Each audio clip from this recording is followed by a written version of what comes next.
What is up, my friends? Welcome to Rebel and Create's Craft of Fatherhood podcast. I'm your guide, Ned Shout, and I believe fatherhood has the power to change the world simply by knowing who you are and embracing the adventure of fatherhood. I'm doing these Friday podcasts a little bit differently. I'm filming them in my camper van down here on the beach in Hawaii. Got a couple kids doing homeschool, a couple kids still at school. And I'm recording these. You could watch them on YouTube or you can listen to them on any podcast platform that you like. I'm also doing them in little mini series. So maybe once a month, I'm going to be talking about something. Right now, I'm talking about words, the words we use as fathers. And this is part 3. Week 1, I talked about how when we speak, we are creating. We either create life or we create destruction. And it is up to us as fathers to pay attention to the words we use and how we use them, because we are creating. Week 2, I talked about ways that you can shift your language. What are some tools you can start doing to take advantage of the opportunity you have to pay attention to the words that you use, how to show up for your family. Today, I want to talk about the tone that we use, the way that we speak and the tone, because I could be paying attention to my words and saying the right thing, but my tone means something totally different. Now, the place I get in the most trouble with this is when I'm in an argument with my wife or a deep conversation, because I'm getting good at using words that she can't then throw back in my face like, hey, well, you said this. I may have meant something, but the words I used were, oh yeah, great. Very arrogant and crappy inside, although I may look, at least the words may be the right words, but the tone, everything in the tone is saying that I'm being an arrogant SOB. That's where I get in trouble the most, and working on that.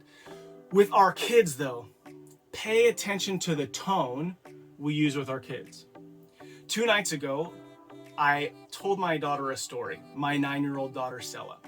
And as we're laying in bed, I took 5 minutes and I got elaborate and I told a great story, and it was fun. It was a little earlier and I wasn't tired.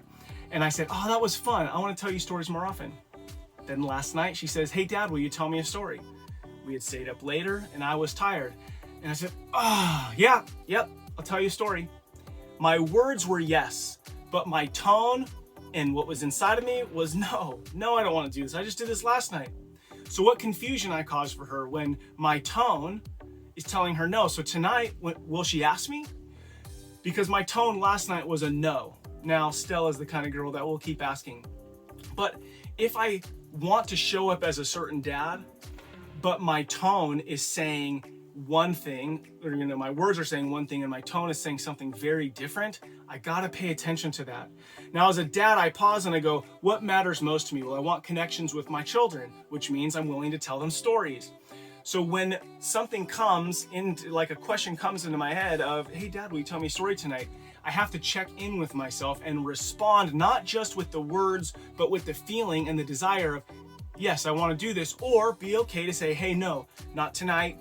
We stayed up a little bit late, so we're not going to do it tonight. Instead of a yes with everything in my tone saying no. I think about conversations I have with my son. And when he asks me a question, he just came over here to my office and he asked me a question. And I'm answering him, but he can tell in my tone that I'm too busy, that I don't want to answer his question. Although I'm answering it, my tone is saying, I wish you weren't bothering me right now. So next time when he has a question, what is he going to do? Is he going to want to approach me? Is he going to kind of tiptoe a little bit more around it? My tone is everything. And so although my words may communicate love and what I want to communicate, my tone is what I need to pay attention to, because it's communicating so much of what's inside of me. And so dads, as we go about this week, pay attention to your tone. When you're speaking, are you speaking in love? Are you speaking in what you want? Or is your body language and the tone of your voice communicating something very different to your family than what you want to communicate? You and I have the ability to say the words, but also in the tone that we want to communicate to our family. We have that ability. But what I find I need to do is, before I respond, just take a pause. And sometimes when I pause and I take a breath, then I'm able to respond in the way I want to, with the tone that I want to. Dads, remember who you are matters. Our world is in desperate need of stability, and that starts in our homes. The way that you and I show up in our homes will and is making enormous impact on our world. Together, let's rebel against the status quo and create the legacy and the homes that we desire. I look forward to hanging out with you next time. Next week, we're going to talk about our intentions. We're going to put it all together with what are our intentions when saying words with a tone to our children.